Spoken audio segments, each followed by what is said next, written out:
Good morning students, welcome back. आज हम 9वीं class का हमारा लेसन है एक और नाम है परमाणु की संरचना। 9th क्लास का विज्ञान का ये पार्ट है जो हम पढ़ेंगे। आज का पहला लेक्चर हम स्टार्ट करते हैं और हमारा जो टॉपिक है वो है परमाणु की संरचना, यानी कि स्ट्रक्चर ऑफ एटम। अगर हम बात करें तो देखिए, परमाणु की हम बात करते हैं। अगर हम इसको समझने का प्रयास करें, थोड़ा इसका ऐतिहासिक पहलू देखें तो हम ये समझेंगे स्टूडेंट्स के 19वीं सदी तक तो लोग ये समझते थे कि परमाणु जो है वो अविभाज्य है, इनडिविजिबल है। अविभाज्य मतलब जिसका विभाजन नहीं किया जा सकता, यानी कि वो परमाणु जो था वो सबसे छोटी इकाई समझी जा रही थी जो किसी भी रासायनिक अभिक्रिया में भाग ले रहा है और हम उसको आगे और तोड़ नहीं सकते हैं। लेकिन जब जैसे जैसे और खोज हुई तो 19वीं सदी के थोड़े पिछले हिस्से में अगर हम बात करें तो जो थॉमसन नाम के वैज्ञानिक थे, उन्होंने इलेक्ट्रॉन की खोज की। यानी कि इलेक्ट्रॉन जो है वो परमाणु के बीच में स्थित था, उसके अंदर स्थित था। थॉमसन ने ये सारी दुनिया को बताया। तो इससे क्या हुआ, ऐसे कारण तो बाद में और पता चला कि इसके साथ साथ जो है इलेक्ट्रॉन के साथ साथ प्रोटॉन और न्यूट्रॉन, जैसे आपको ध्यान हो कि प्रोटॉन की खोज जो है वो गोल्डस्टीन ने की और न्यूट्रॉन की खोज जो है वो जेम्स चैडविक ने की थी, वैज्ञानिक थे। तो इससे ये संकेत मिले कि परमाणु के अंदर और भी बहुत सारे अन्य कण हैं जिनको हम अवपरमाणु कण कहते हैं, सब एटॉमिक पार्टिकल्स। तो एक परमाणु के अंदर जो ये इलेक्ट्रॉन हैं, प्रोटॉन है, न्यूट्रॉन हैं, ये जो कण मौजूद हैं इनको हम अवपरमाणु कण कहते हैं, सब एटॉमिक पार्टिकल्स। तो बाद में इनको जब इनकी खोज भी हुई तो ये पता चला कि भाई इन जो परमाणु है इसको तो हम और आगे तोड़ सकते हैं, उसमें से इलेक्ट्रॉन अलग किए जा सकते हैं, प्रोटॉन अलग किए जा सकते हैं और न्यूट्रॉन अलग किए जा सकते हैं। तो डाल्टन ने जो सिद्धांत दिया था परमाणु का कि परमाणु अविभाज्य है, वो पूर्ण रूप से जो है खारिज कर दिया गया जब इलेक्ट्रॉन्स, प्रोटॉन्स और न्यूट्रॉन की खोज जो है वो हुई।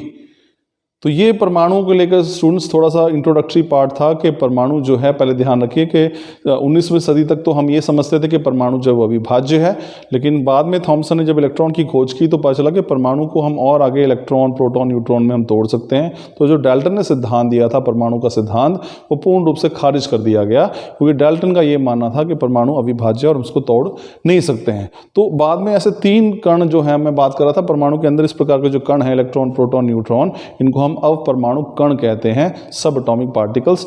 ये स्टूडेंट्स 32 से भी ज़्यादा हैं, ध्यान रखिएगा। जो सब एटॉमिक पार्टिकल्स या अवपरमाणु कण हैं जो एक परमाणु के अंदर पाए जाते हैं, उनकी संख्या 32 से भी ज़्यादा है। लेकिन हम मुख्य तौर पर 3 अवपरमाणु कण के बारे में पढ़ते हैं और वो कौन से हैं? इलेक्ट्रॉन, प्रोटॉन और न्यूट्रॉन। तो यहाँ पे हम इसको पढ़ेंगे। अब इलेक्ट्रॉन की बात करें तो खोजकर्ता की बात भी हम यहीं पे कर लेते हैं। इलेक्ट्रॉन की जो खोज थी वो किसने की थी? थॉमसन ने। तो इलेक्ट्रॉन के जो खोज करता है वो थॉमसन है, प्रोटॉन के जो खोज करता है वो गोल्डस्टीन है और न्यूट्रॉन के जो खोज करता है वो है सर जेम्स चैडविक। अब हम बात करते हैं आवेश की, यानी कि चार्ज की। तो ध्यान रखिए, इलेक्ट्रॉन पे कितना होता है? एक ऋण आवेश होता है, -1 चार्ज होता है।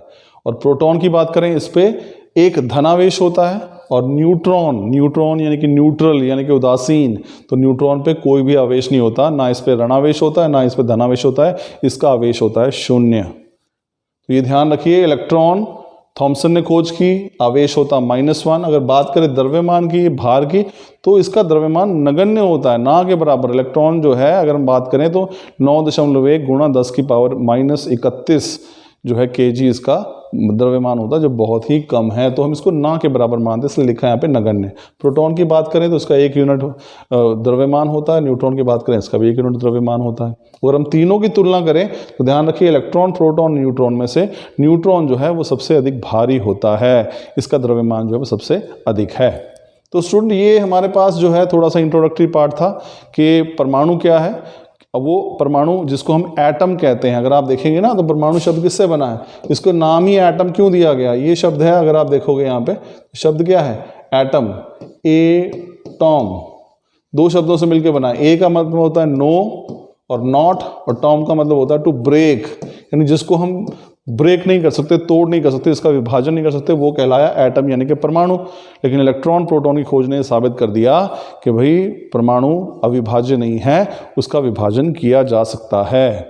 और वो कण जो परमाणु के अंदर मिले उनको हम अपरमाणु कण कहते हैं। 3 प्रकार के हैं, कौन कौन से हैं? इलेक्ट्रॉन, प्रोटॉन और न्यूट्रॉन। इलेक्ट्रॉन जिस पे -1 चार्ज है और इसका जो द्रव्यमान है वो नगण्य है, 0 लगभग के बराबर है। प्रोटॉन पे +1 चार्ज है, इसका 1 यूनिट द्रव्यमान है। और न्यूट्रॉन का पे 0 आवेश होता है, इस पर कोई चार्ज नहीं है और इसका भी 1 यूनिट जो मास जो है वो एटॉमिक मास होता है। इसमें ध्यान रखिए कि तीनों की अगर बात करें तो न्यूट्रॉन जो है वो सबसे भारी है। इलेक्ट्रॉन की खोज की थॉमसन ने, प्रोटॉन की खोज की गोल्डस्टीन ने और न्यूट्रॉन की खोज की सर जेम्स चैडविक ने। तो ये था हमारे पास इंट्रोडक्शन स्टूडेंट। तो इन्हीं के अंदर बाद में क्या हुआ कि हम इस पे इनकी संरचना किस प्रकार की है, ये कहाँ कहाँ व्यवस्थित है, वो हम मॉडल्स के अंदर पढ़ेंगे। Thank you.